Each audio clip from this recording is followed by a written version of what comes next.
News, सच जरूरी है। दर्शकों को नमस्कार, मैं हूं निशान भाई। आप मुझे देख रहे हैं एमएनएस न्यूज टीवी के स्क्रीन पर।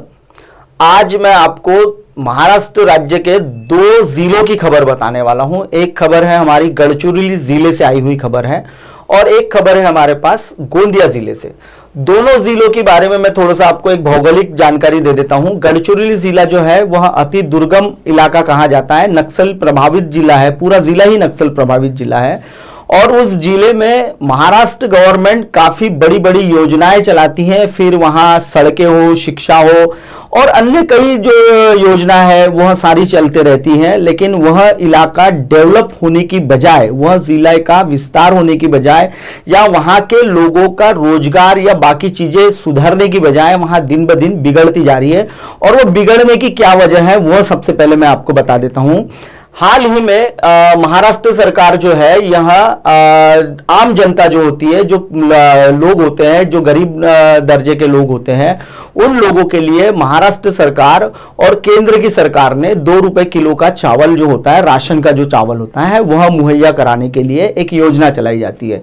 होता यह है कि गोंदिया, भंडारा, गढ़चिरोली, चंद्रपुर इन जिलों में धान की फसल बड़े पैमाने पे होती है और इसी वजह से इन जगहों में राइस मिलों की भी संख्या बड़े पैमाने पर है। देखा जाए तो राइस मिलें जो है वह गोंदिया जिले में बहुत बड़े पैमाने पर है। 371 राइस मिलों का रजिस्ट्रेशन हुआ है और बिना रजिस्ट्रेशन की भी कुछ राइस मिलें वहां है मौजूद है। ठीक इसी प्रकार गढ़चिरोली जिले में भी बहुत सारी राइस मिलें हैं, जिसमें वड़सा, आरमोरी, अहेरी, सिरोंचा, आष्टी ऐसी कई जगहों पर बहुत सारी राइस मिलें बनी हैं। अब होता क्या है, ये पूरे योजना के बारे में मैं आपको सबसे पहले विस्तार पूर्वक ये सारी योजना बता देता हूं। यह जो योजना है, यह योजना गरीबों के लिए चलाई जाने वाली योजना होती है, जिसमें सरकार समर्थन मूल्य के आधार पर, यानी अभी 1900 या 1800 रुपए का जो रेट चल रहा है धान का, उसमें किसानों से धान खरीदती है महाराष्ट्र गवर्नमेंट और धान खरीदने के बाद उसे सीएमआर के तौर पर यानी मिलिंग कराकर राइस मिलर्स जमा करते हैं फूड ऑफिसर के तरफ, जो जिला आपूर्ति अन्न आपूर्ति विभाग का जो जिला का अधिकारी होता है, उसके यहाँ उनके गोदाम होते हैं। हर तहसील स्तर पर उनके गोदाम बने हुए होते हैं या किराए से लिए हुए गोदाम होते हैं। उन जगहों पर यह सीएमआर का चावल का जो मिलर्स जो पिसाते हैं उसे वहां वो जमा कर देते हैं। उसके बाद उस लॉट्स जो होते हैं, जो इन्होंने धान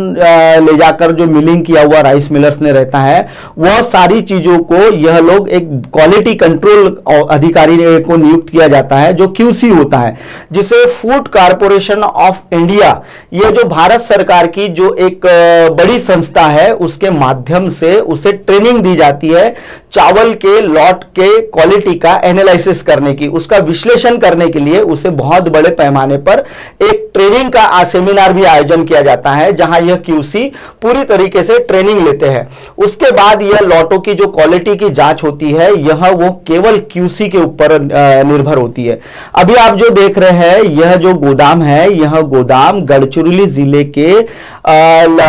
गढ़चिरोली जिले का यह गोदाम है और यह गोदाम चामोर्शी का जो गोदाम है, अभी आप हमारे जो स्क्रीन पर देख रहे हैं, यह चामोर्शी का गोडाउन है। इस गोदाम में लगभग 18 से 19 राइस मिलर्स अपने यहां का सीएमआर का चावल जमा करते हैं और इसमें क्यूसी के तौर पर गौरव भांडारकर करके नाम से यह क्यूसी अधिकारी है और उनका सहकारी है विशाल वासेकर। यह 2 अधिकारी इस गोदाम को देखरेख में रहते हैं और यही लोग उस गोदाम में जो चावल जमा करते हैं, सीएमआर का जो चावल जमा किया जाता है, यह 2 लोग मिलकर ही उसका एनालिसिस करते हैं। अभी मैं आपको बता दूं कि यह जो गौरव भांडारकर है, जो स्क्रीन पर जिसको आप अभी देख रहे हैं, ये विशाल वासेकर करके है जो स्क्रीन पर है। इसी ने हमें गोडाउन दिखाया हुआ था। हमारी टीम जब जमीनी तौर पर पड़ताल करने गई थी तो वहां इसी व्यक्ति ने, क्योंकि उस समय गौरव भांडारकर छुट्टी पे थे, 29 अगस्त 2022 को हमारी चैनल की टीम ने ग्राउंड रिपोर्ट तैयार करने के लिए चामोर्शी के गोदाम पहुंचे थे हम लोग। और वहां जब हमने देखा कि बड़े पैमाने पर, अभी जो आप चावल जो स्क्रीन पर देख रहे हैं, यह चावल वही सैंपल है जो नारायण एग्रो इंडस्ट्रीज रामानुजपुर करके, यह सिरोंचा का एक गांव है, सिरोंचा तहसील में आता है और यह बॉर्डर पर सिरोंचा जो है यह महाराष्ट्र और मध्य आंध्र प्रदेश की जो बॉर्डर है उस बॉर्डर पर का इलाका है। वहां से महज हैदराबाद जो है वह लगभग 65 या 66 किलोमीटर दूर आता है और इतनी नजदीक जो सीमावर्ती है, लगभग ये जो सिरोंचा है, यह सिरोंचा और चामोर्शी के बीच में जो रास्ते की जो लंबाई है वह 200 से 250 किलोमीटर के बीच में आती है। और सिरोंचा से जो आष्टी वाला जो रोड है, यह रोड इतना खराब हालत में रोड है कि वहां से ट्रांसपोर्टेशन करना नामुमकिन है। तो हुआ क्या है, ये जो नारायण एग्रो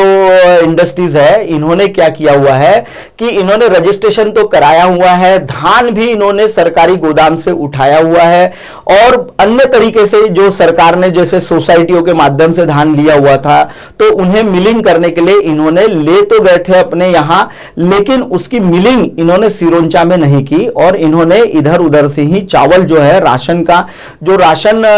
दुकानों में जो चावल सप्लाई किया जाता है और जब वो वितरित होता है तो उसे यह लोग जो 2 रुपए किलो का चावल जो लाभार्थी को दिया जाता है उनसे यह 12 से 15 रुपए के बीच में खरीद लेते हैं और उसी चावल को रीपैक कर कर यह फिर से सीएमआर के चावल को पटाने के लिए लॉट बनाकर यहां जमा कर देते हैं। जैसा कि अभी आप जो देख रहे हैं स्क्रीन पर, यह जो चावल है, यह चावल में जो सोंडे होते हैं, जो एक प्रकार का कीड़ा होता है, यह जब कीड़ा इन चावल में लग जाता है तो यह चावल किसी के भी मनुष्य के खाने अयोग्य होते हैं।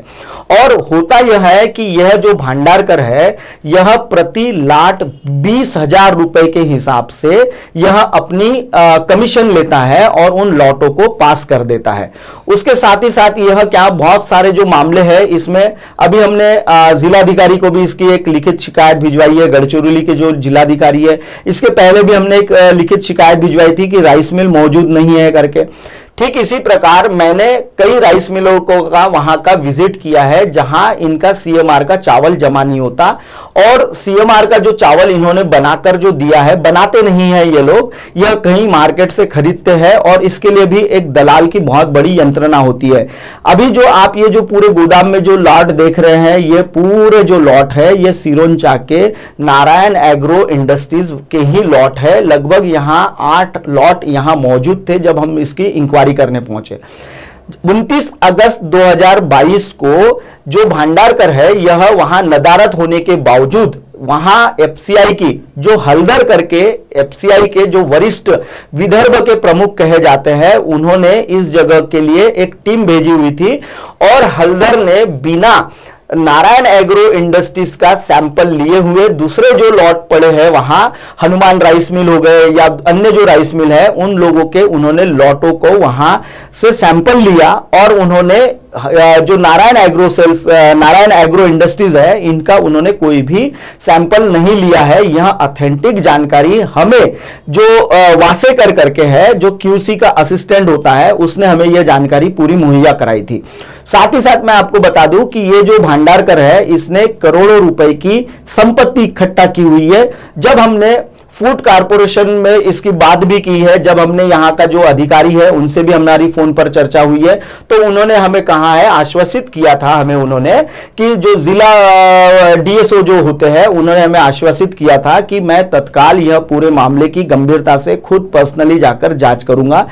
यहां नारायण एग्रो इंडस्ट्रीज का मैं आपको बार बार जिक्र इसलिए कर रहा हूं कि नारायण एग्रो इंडस्ट्रीज जो है, यह नारायण एग्रो इंडस्ट्रीज का जो मालिक है, उसके जो फूड कारपोरेशन ऑफ इंडिया जो एफसीआई है, उसके जो वरिष्ठ अधिकारी है हल्दर करके, उनके साथ काफी नजदीकी रिलेशन है और वह हमेशा उन्हें नागपुर में मिलते हुए रहते हैं और उनका भी जो शेयर्स होता है, एफसीआई का जो हिस्सा होता है, वो यह नारायण इंडस्ट्रीज वाले जो है वो उन्हें बखूबी देते हैं। और जो मनुष्य के खाने अयोग्य जो चावल होता है वह यह सीएमआर के तौर पे पटा देते हैं, जिसके चलते एक बड़े स्कैम को इन्होंने एक बड़ा स्कैम को अंजाम देके रखा हुआ है। दर्शकों, फिलहाल वक्त हो चला एक ब्रेक का। ब्रेक से लौटने के बाद देखिएगा मेरे साथ गोंदिया जिले की जो 108 की जो सेवा है, वह पिछले 2014 से शुरू हुई योजना है। उस योजना की जो गाड़ियां हैं, उनका रख रखाव पर जो खर्चा होता है या उन पर किस तरीके का उनका मेंटेनेंस हो रहा है, इस पर मैं आपको विस्तृत खबर दिखाने वाला हूं। बने रहिए एमएनएस न्यूज के साथ।